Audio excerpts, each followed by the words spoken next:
Quit putting your faith in M. Night Shyamalan. Every time you anticipate something, he lets you down.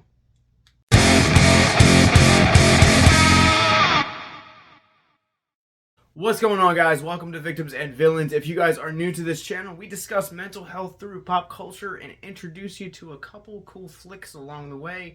My name is Captain Nostalgia, and today we're talking about the latest from M. Night Shyamalan, Knock at the Cabin.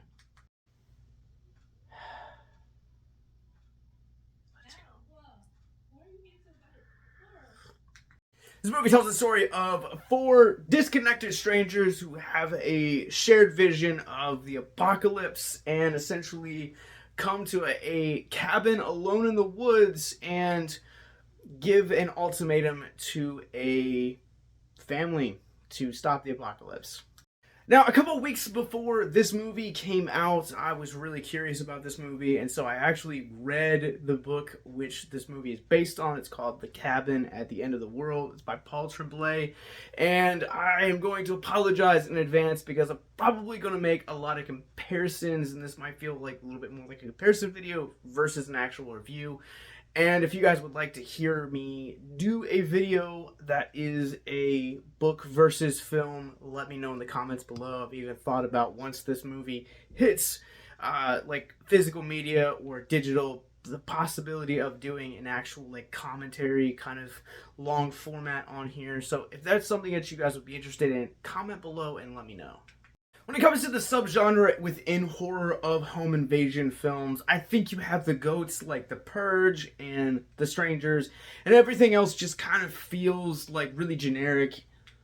But I can say that Knock at the Cabin kind of feels like a mid-tier, like it's not quite generic enough, but it's not quite top tier enough like The Strangers to really kind of be considered a GOAT of the subgenre. Then on top of that, you kind of have this interesting spin on the subgenre where it's home invasion meets a apocalyptic, almost kind of like cult, and I really enjoyed that aspect. I think the two subgenres mix really well together, creating a really refreshing spin on both subgenres. Those parts of the film really complement each other really nicely. I think across the board, performances in this movie are absolutely top tier. And I have to say that for whatever I feel on this movie as a whole, Dave Bautista in this movie, this is a career best performance.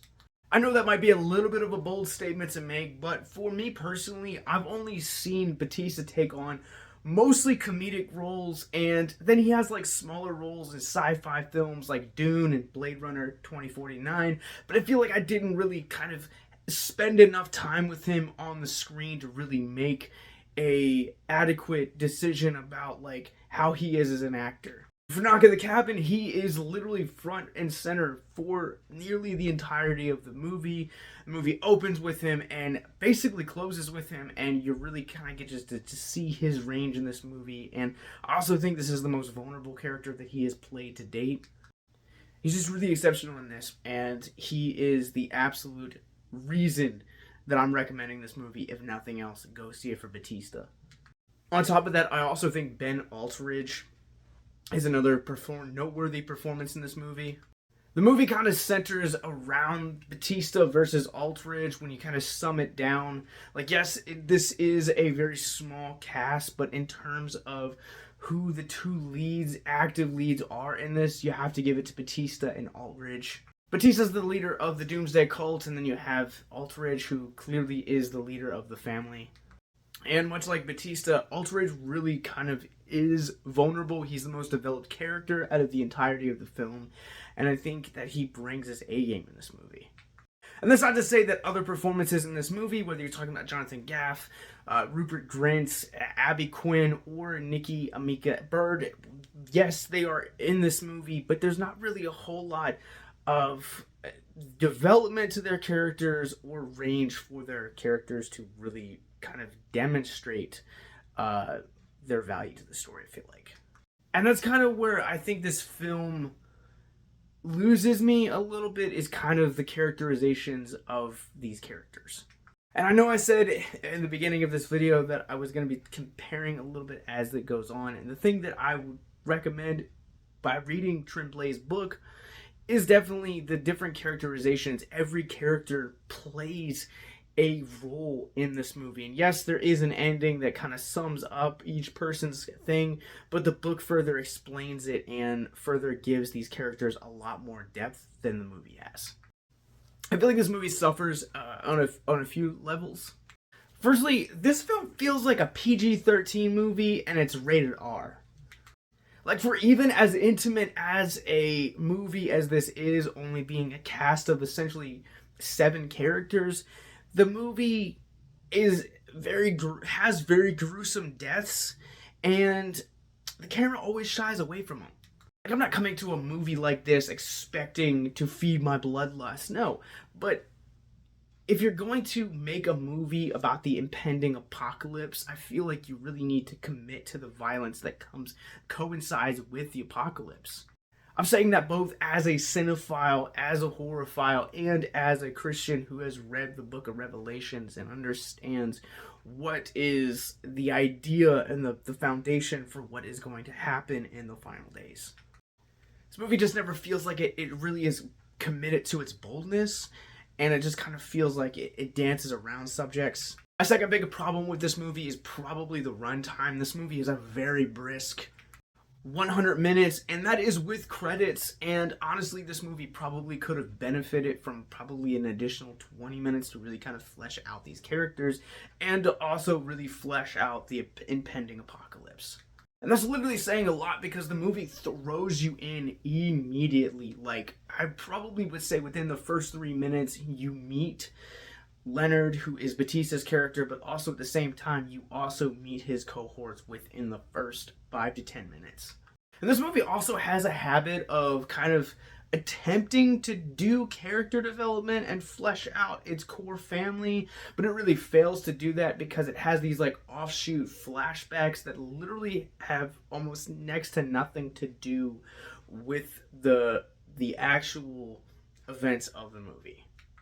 There's a scene where Goff and Aldridge are adopting their baby. There's a scene where Goff is introduced to Aldridge's parents, and it's kind of this like awkward lunch, and it's just these like events that like largely have nothing to do with the actual film, and it seems like it's serving as a substitute for actual character development.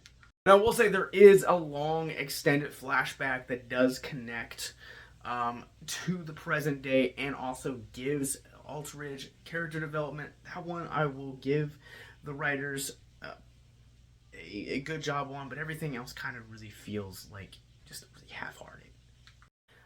And probably I will end with one of the last things I want to talk about before I jump into my rating for this movie is the way that some of the camera shots are set up. Like, this movie is a very intimate story. The cast is very tiny, and you're really following these characters who in the Doomsday cult are really committed to their cause and what they believe.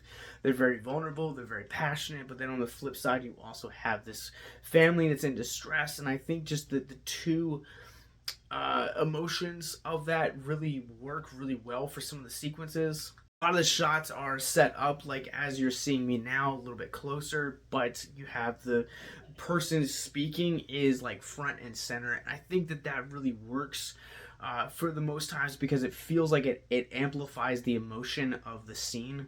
And then sometimes, like the rest of Shyamalan's filmography, those sequences just don't work. Sometimes they do, sometimes they don't. Before I share my final rating, keep in mind that these are my spoiler-free thoughts, and you guys can hear our spoiler-filled discussion this upcoming Wednesday on Abyss Gazing, where we'll be spoiling the crap out of this movie. Make sure that you guys subscribe to Abyss Gazing wherever you guys get your podcasts from, because we're no longer on the Victims and Villains feed. Every podcast has its own feed now, so make sure that you guys check it out. Or you guys can hit that subscribe button and check it out right here on YouTube. But let's go ahead and do this. Out of 2, I'm going to go ahead and on our Rorschach rating scale give this a 2.5 out of 5. I think this movie, I have a love-hate relationship with this movie. I think the performances are really great. I think the emotions and the stakes feel very real, but there's a lot of underdevelopment with the characters. And from someone that also read the source material, I have to say that this movie doesn't do it justice, because some scenes are plucked right out, and then some sequences are like cut very short, and there's not a lot of the context that the book has. So I'm going to recommend that you actually read The Cabin at the End of the World by Paul Tremblay. I'll provide a link in the show notes below, and also down there you guys can find links to all of our social media, podcasts, and more. But let's talk about mental health. If you guys are new to our content, Mental Health Moment is where we take a theme of mental health out of the film which we're reviewing, talk about it for a few moments, in the hopes to deconstruct the stigma surrounding mental health.